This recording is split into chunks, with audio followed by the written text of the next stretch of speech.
Breakups 101. Wah! Chloe, what's wrong? It's the end of the world. Can't you tell? I'm going to die. Why? Stacy told me my ex-boyfriend asked some girl from Northwood out. I don't think I can live anymore. There's no more use for me. Don't say that. Here, I'll help you get through your breakup. You can do that? How? Well, it's a secret. But I'm willing to tell you. Well, tell me. The key to love is to Move on. What? I don't believe you. Fine, let me show you. Exhibit A, The Great Gatsby. Gatsby was hopelessly in love with Daisy and wasted his entire life yearning for her to notice him again. He wasted so much money throwing extravagant parties every week with the hope that she would wander in. He never learned to Move on. In the end, when he finally rekindled his love with her, she betrayed Gatsby and let him die for her own mistake. Talk about harsh. She didn't even go to his funeral. Ouch. That's only one example. Fine. Exhibit B. Let's use an example from pop culture. Twilight. Everybody knows the tale of a werewolf and a vampire who hopelessly fall in love with Bella. Sorry for all those Team Jacob fans out there, but Jacob had a tragic flaw. He never learned to Move on. He spent his entire life third-wheeling with Edward and Bella. I mean, when will you understand that you're not wanted? And when Bella finally broke it to him that she would never be on Team Jacob, he imprinted on Bella's daughter, Renesmee. Talk about awkward. Two's just a coincidence. Well then, how about Les Miserables? In the book, Eponine falls for Marius. He didn't get the memo and fell in love with Cosette. Because Eponine loved Marius, she stepped in front of him in order to dodge an impending gunshot. Even though she took a bullet for him, he didn't love her.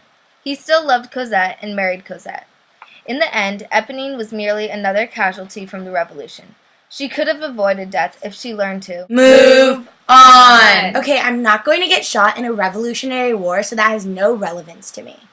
Then how about the tragic love story of Romeo and Juliet?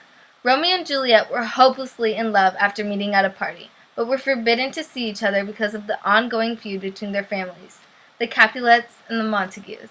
They clearly took this mandated rule against seeing each other as a suggestion because they got married in secrecy and planned to run away together. As a result, they both died.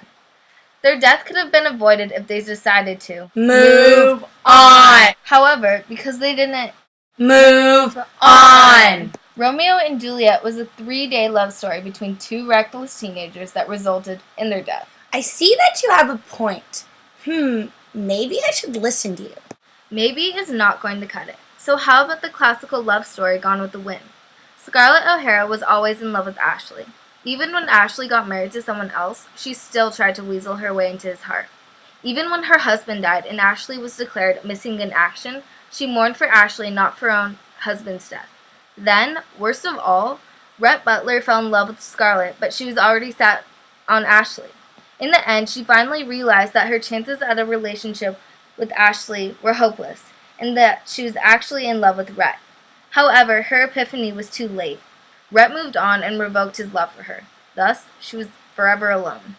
If only she had learned to Move on. Wait, so I think I'm starting to understand the point of this. In order to not cry anymore, I have to learn to move on. Exactly. You can't be set on one love and close the valves of your attention like stone towards the rest of society. Be open to falling in love a numerous amount of times. And remember that breakups are not the end of the world.